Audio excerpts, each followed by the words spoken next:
Alhamdulillah wassalatu wassalamu ala Rasulillah wa ala alihi wa sahbihi wa man tabi'ahum bi ihsanin ila yaumiddin. Allahumma la ilma lana illa ma 'allamtana innaka antal alimul hakim. Allahumma arzuqna ilman nafi'an wa rizqan thayyiban wa amalan mutaqabbala. Allahumma 'allimna ma yanfa'una wa zidna ilma.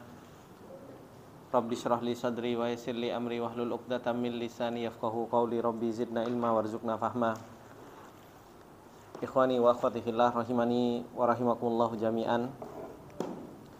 Alhamdulillah, puji dan syukur kembali kita panjatkan kepada Allah Subhanahu wa taala atas segala nikmat yang Allah Subhanahu wa taala limpahkan kepada kita semua.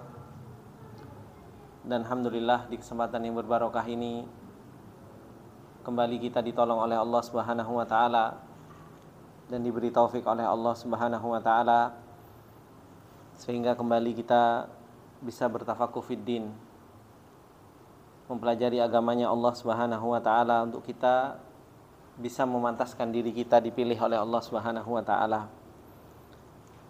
Dan alhamdulillah, insyaallah di kesempatan yang berbarokah ini kembali kita akan mempelajari tentang adab-adab seorang penuntut ilmu, yang dimana seseorang yang dia berjalan di jalannya Allah Subhanahu wa taala hendaknya memperhias dirinya dengan adab-adab yang seperti ini agar senantiasa dipilih dan diberikan ilmu oleh Allah Subhanahu wa taala di dalam hatinya. Karena sesungguhnya ilmu ini adalah merupakan milik Allah Subhanahu wa taala, dan Allah Subhanahu wa taala akan memberikan kepada siapa yang Allah Subhanahu wa taala kehendaki. Allah Subhanahu wa taala melihat di antara hamba-hambanya siapa di antara hamba-hambanya yang pantas untuk diberi hatinya oleh Allah Subhanahu wa taala ilmu. Dan itulah yang Rasulullah sallallahu alaihi wasallam sampaikan, innallaha la yanzuru ila suwarikum wala ila amwalikum walakin yanzuru ila qulubikum. Allah enggak pernah melihat jasad kita, bentuk tubuh kita. Dan Allah Subhanahu wa taala tidak pernah melihat harta-harta kita, tetapi Allah Subhanahu wa taala yang senantiasa Allah lihat adalah hati-hati kita.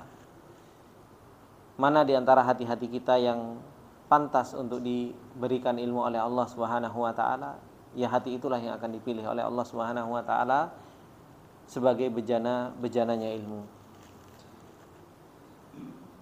Kemudian termasuk di antara hal yang seorang penuntut ilmu harus betul-betul memperhatikan adab di dalam perjalanan ilmu, yang disebutkan di sini yang ke-8, yaitu apa? Adab seorang penuntut ilmu itu an ya'tiyal ilma, bahwasanya ilmu itu yang harus didatangi.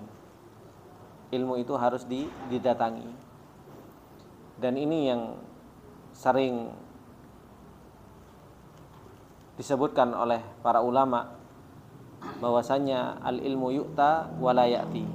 Ilmu itu didatangi, bukan malah ilmu itu mendatangi kita. Disebutkan di sini oleh Syekh Salim bin Al-Hilali, beliau mengatakan wa qauluhu Umar ibn al-Khattab fi hadits Jibril, yaitu ketika Syekh Salim bin Al-Hilali menjelaskan, menerangkan tentang hadis Jibril, ketika malaikat Jibril itu datang kepada Rasulullah sallallahu alaihi wasallam untuk bertanya tentang ilmu. Malaikat Jibril datang, ittala'a alaina rajulun syadidun bayadis thiyab. Itu yang diceritakan oleh Umar bin Khattab, yaitu ketika ada seorang laki-laki yang datang kepada kami, ittala'a alaina rajulun syadidun bayadis thiyab, yang bajunya berwarna putih. Beliau menjelaskan tentang hadis Jibril tersebut, yang dimana malaikat Jibril mengajarkan adab kepada para sahabat. Ketika seseorang itu ingin mendapatkan ilmu, malaikat Jibril datang kepada Rasulullah sallallahu alaihi wasallam. Dan ini dilalatun annal ilma yu'ta fi majlisihi, bahwasanya ilmu itu didatangi di majelisnya. Ilmu itu didatangi di majelisnya. li'anna min haqqil ilmi, karena sesungguhnya termasuk di antara haknya ilmu, an yu'ta wa la ya'ti, ilmu itu didatangi, bukan malah ilmu itu yang mendatangi. Dan inilah kebiasaan para salafus soleh, bagaimana mereka betul-betul memuliakan yang namanya ilmu. Betul-betul ilmu itu dimuliakan oleh mereka, dan mereka pun duduk di majelis-majelis ilmu. Oleh karena itu kita lihat bagaimana para salafus soleh, mereka safar untuk talabatul ilm. Mereka safar untuk menuntut ilmu. Imam Ahmad pergi dari Irak menuju Mekah. Dan para a'imah pun pergi untuk mendapatkan ilmu ke negeri-negeri yang lain. Mereka safar untuk ilmu, dan mereka mendatangi majelis ilmu. Dan alhamdulillah sekarang kita rasakan nikmatnya ilmu itu sekarang luar biasa. Ilmu di mana-mana, kan seperti itu. Bahkan kita bisa dapatkan ilmu itu lewat rekaman seperti ini. Ada teman-teman yang nggak hadir, santai, nggak apa-apa, nanti kan ada rekamannya. Kan seperti itu. Atau sekarang dimudahkan dengan apa? Live, gitu kan? Sambil tiduran di depannya pisang goreng, sambil dengerin kajian, kan seperti itu. Benar dapat ilmu, tapi ilmu maklumat. Karena sesungguhnya termasuk di antara hak ilmu itu didatangi di majelis ilmu. Dan ini yang harus kita perhatikan. Ketika kita pengen mendapatkan sebuah ilmu, yang ilmu itu bisa membesarkan jiwa kita, membesarkan hati kita, dan membuat hati kita menjadi lapang, ya ilmu itu harus didatangi di majelisnya. Makanya penting untuk hadir di majelis ilmu, mendengarkan. Makanya Allah Subhanahu wa taala mengatakan di dalam surat Qaf, ketika Allah Subhanahu wa taala mengatakan tentang hakikat ilmu, apa kata Allah Subhanahu wa taala? Mengatakan di dalam surat Qaf, kata Allah Subhanahu wa taala, inna fi dzalika ladzikra liman kana lahu qalbun aw alqas sam'a wa huwa syahid, kata Allah.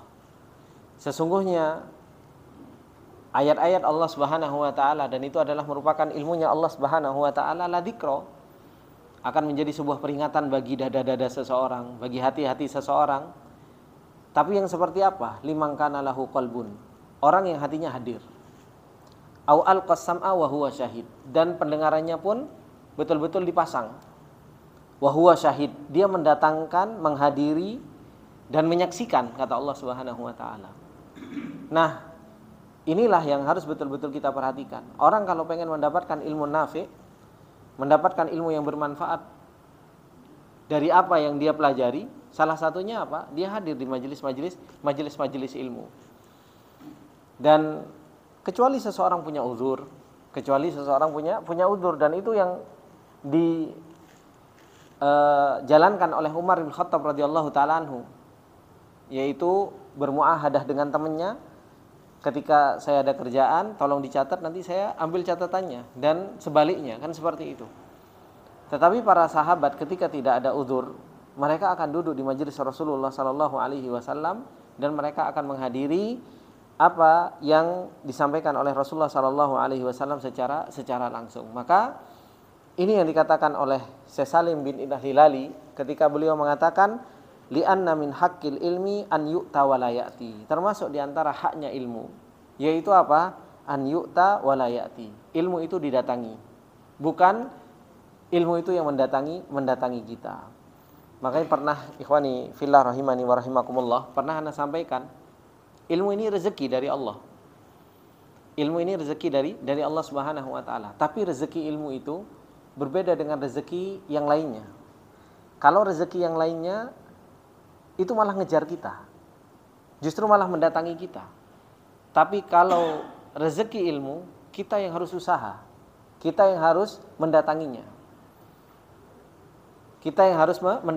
Kalau rezeki yang lainnya, entah itu rezeki secara uang, atau rezeki makanan, atau rezeki yang lain, terkadang seseorang di rumahnya saja ada yang ngantar makanan, ya. Terkadang seseorang di rumahnya saja ada yang telepon Terkadang seseorang di rumahnya saja mendapatkan rizki-rizki yang lain. Tetapi kalau rizki ilmu, seseorang itu nggak akan pernah mendapatkan ilmu kalau tidak berusaha, tidak berusaha untuk mendatangi ilmu tersebut.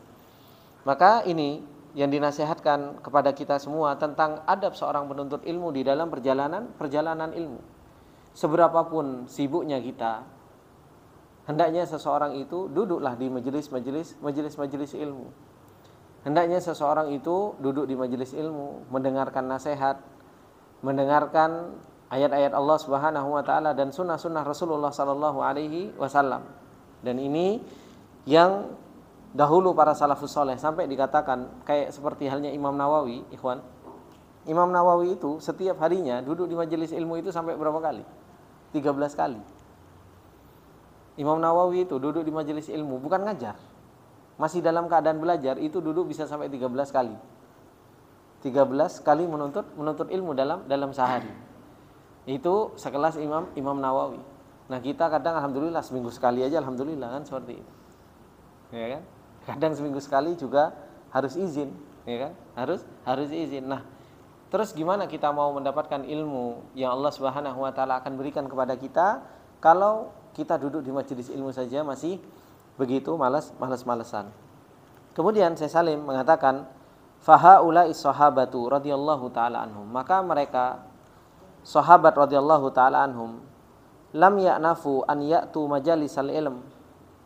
Mereka para sahabat itu mereka tidak pernah ya'naf ayyatu majalisal ilm. Mereka tidak pernah bosan dan enggak pernah meninggalkan yang namanya majelis ilmu.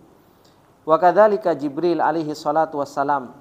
Begitu pula malaikat Jibril alaihi salatu wassalam rohala ilaiha, datang ke majelis ilmu, ta'liman lis sahabati, mengajarkan kepada para sahabat radhiyallahu taala anhum, wa tanbihan, dan menjelaskan ala haqqil ilmi alal muta'allim, tentang apa? Haknya ilmu kepada orang-orang yang mereka mau menuntut ilmunya Allah Subhanahu wa taala.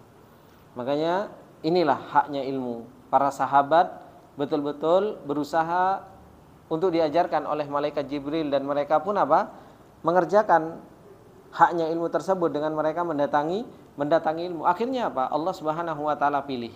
Allah Subhanahu wa taala jadikan jiwa-jiwa mereka betul-betul bisa mendapatkan yang namanya manfaat dari ilmu.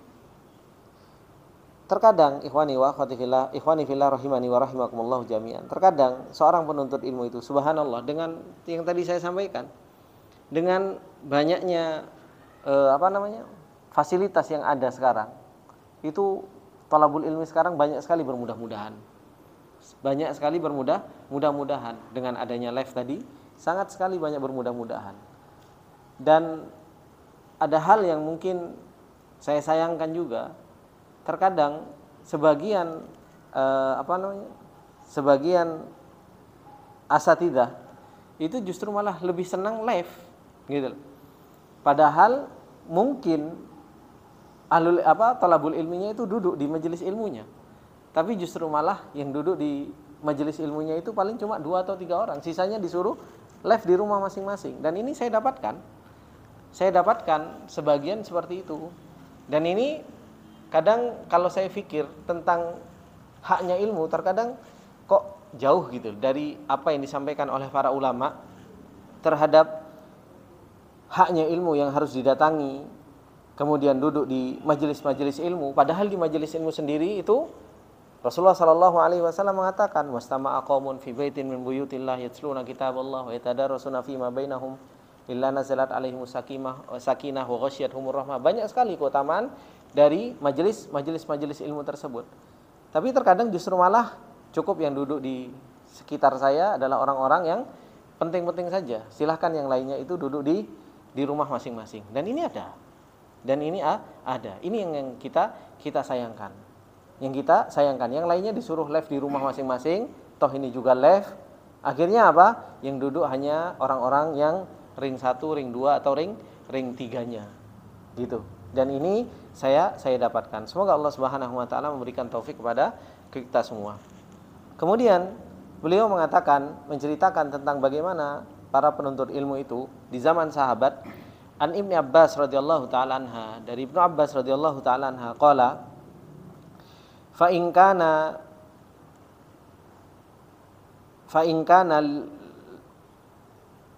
liyabalughani al haditsu anir rajuli faati babahu wa huwa qailun. Beliau mengatakan, Abdullah bin Abbas, beliau mengatakan, maka apabila ada keberadaan sebuah hadis yang telah sampai kepadaku dari seorang laki-laki, faati babahu, maka aku akan datang ke pintunya, wa huwa qailun, dan dia dalam keadaan apa? Qailun, dia dalam keadaan tidur siang, qailulah. Dia tidur siang. Jadi ada sebuah hadis sampai kepada Abdullah bin Abbas. Akhirnya Abdullah bin Abbas ini apa? Datang ke rumah seorang laki-laki tersebut, ke rumahnya, dan dia dalam keadaan apa? Wa huwa qailun, dalam keadaan tidur siang. Apa yang dilakukan oleh Abdullah bin Abbas? Fa'atawassadu ridai ala babi. Maka aku apa? Ridanya, yaitu selendangnya Abdullah bin Abbas ditaruh di depan rumahnya, dia tidur juga. Tidur-tiduran di situ sambil nunggu apa? Nunggu seorang laki-laki ini yang sampai kepadanya hadis.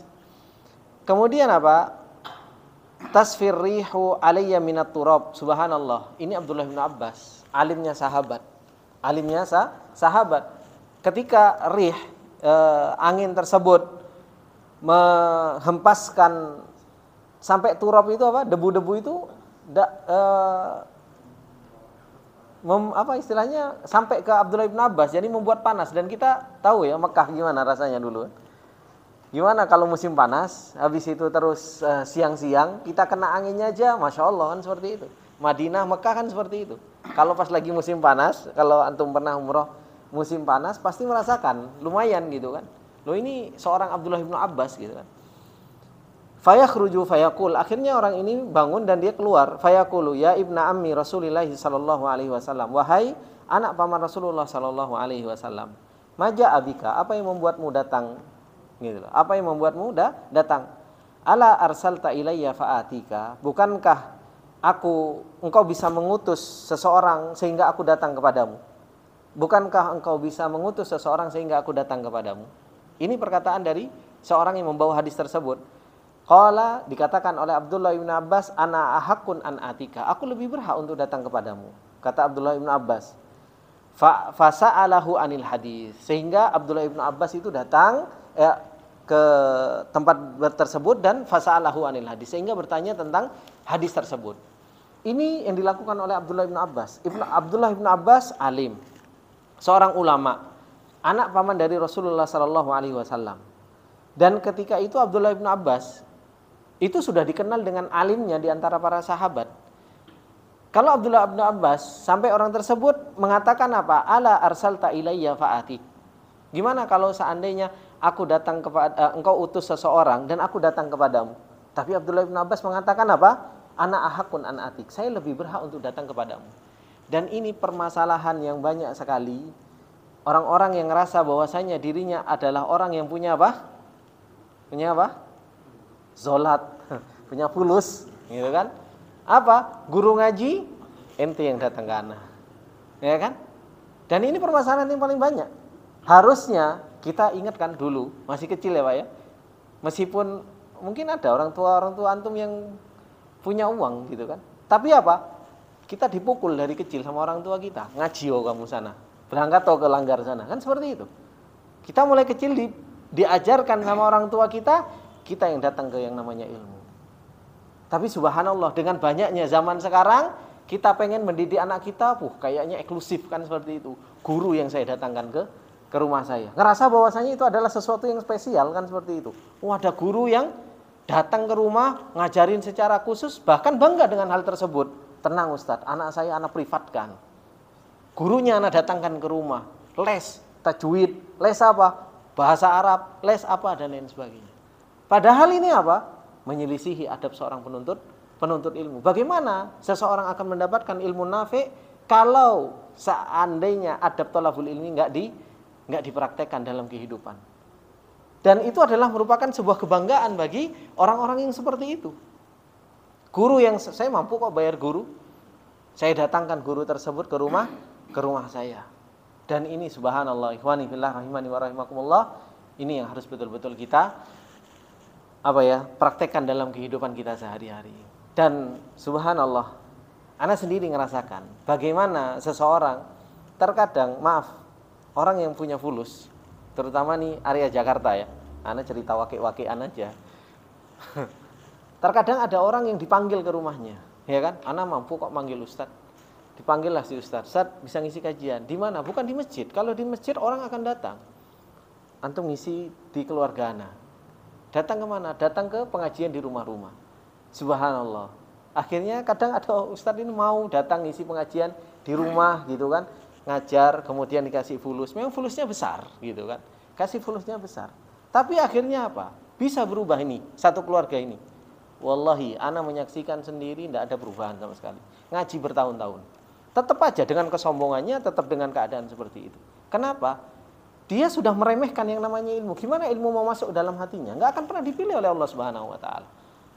Nggak akan pernah dipilih oleh Allah Subhanahu wa taala. Dia ngerasa saya mampu mendatangkan ustaz, saya kasih fulus ini ustaz. Saya mampu bisa mendatangkan ustaz fulan, saya kasih ini fulus kepada si ustaz. Dia ngerasa bahwasanya dengan fulus ilmu itu akan datang ke anak. Nggak akan pernah berubah. Tetap dengan keadaan seperti itu, dengan ngerasa bahwasanya dia mampu untuk membeli ilmu dan lain sebagainya. Lupa kalau ternyata ilmu ini adalah merupakan minallah. Ilmu ini milik Allah. Dan ini yang dikatakan oleh Ibnu Abbas. Ibnu Abbas itu orang mulia dulu. Di zamannya Ibnu Abbas itu sudah dikenal dengan alim. Tapi apa? Ketika ada orang yang mengatakan ala arsalta ilayya ati, kenapa kau nggak ngutus orang kepadaku? Aku datang kepadamu. Tapi Abdullah bin Abbas mengatakan ana ahakun an ati. Saya lebih berhak untuk datang kepadamu. Kenapa? Engkau punya ilmu, padahal cuma satu hadis yang dimiliki orang tersebut. Abdullah bin Abbas yang datang kepada orang tersebut sampai tidur di depan rumahnya nunggu, ini begitu luar biasa. Dan subhanallah, masa kecil kita, anak itu kalau ngelihat adab thalabul ilmi ini, memori masa kecil anak itu muncul gitu loh. Bagaimana dulu kita itu dilanggar di musola, nunggu guru dan lain sebagainya. Kita nggak pernah marah-marah, guru nindi nggak teko-teko ndak. Kita yang tetap ngaji kan seperti itu kan, latihan dulu tak sampai gurunya datang langsung suruh setoran kan, salah tetap dipukul kan gitu kan. Subhanallah, itu membuat memori, oh iya ternyata saya juga dulu diajari seperti ini gitu loh. Diajari seperti ini sehingga apa yang kita pelajari dahulu itu betul-betul membekas. Kita rasakan sehingga kita menjadi anak yang baik. Kita betul-betul dididik sama seorang guru. Nah, ini ikhwani fillah rahimani wa rahimakumullah jami'an. Kemudian wa talaqqa dzalika tabi'un. Dan orang-orang para tabi'in itu pun mengambil hal tersebut. Wa man ittaba'ahum bi ihsan, dan orang-orang tabi'ut tabi'in juga mengikuti hal tersebut. Di mana di situ ada sebuah hadis, di mana di situ ada sebuah ilmu, pasti di situ akan didatangi oleh orang tersebut. Sampai disebutkan kalau kita ngelihat bagaimana ahlul hadis, mereka mendatangi hadis terkadang, subhanallah, perjalanan mereka dari Irak menuju ke Mekah atau perjalanan mereka dari Irak menuju Syam itu bukan sesuatu yang mudah. Kalau sekarang kita alhamdulillah ada pesawat gitu kan, 2 jam 3 jam sampai. Dulu perjalanan mereka syahr. Mereka jalan ke sana, tapi nyampe sana subhanallah, ternyata yang dilihat gurunya nggak sesuai. Dia balik lagi. Ada kekecewaan dari mereka? Enggak. Ahlul hadis meskipun datang kemudian di sana melihat gurunya ternyata enggak thiqah dan apa dan lain sebagainya, itu pun mereka kembali dan mereka betul-betul niatnya karena Allah Subhanahu wa taala mendatangi ilmu. Justru keberkahan ilmu sehingga Allah pilih mereka itu di mana? Di dalam proses perjalanan ilmu mereka. Itu yang menjadikan Allah pilih mereka sehingga mereka betul-betul dipilih oleh Allah Subhanahu wa taala menjadi orang yang baik. Dadanya lapang, jiwanya besar. Karena apa? Perjalanan ilmunya. Cuma permasalahan kita itu sekarang, kalau nganggap orang itu pinter, yang dianggap apa? Pinter. Ini ya tok yang dianggap pinter itu. Yang dianggap pinter kalau orang itu punya hafalan hebat, ininya hebat. Bukan, orang pinter itu kan ininya loh yang hebat.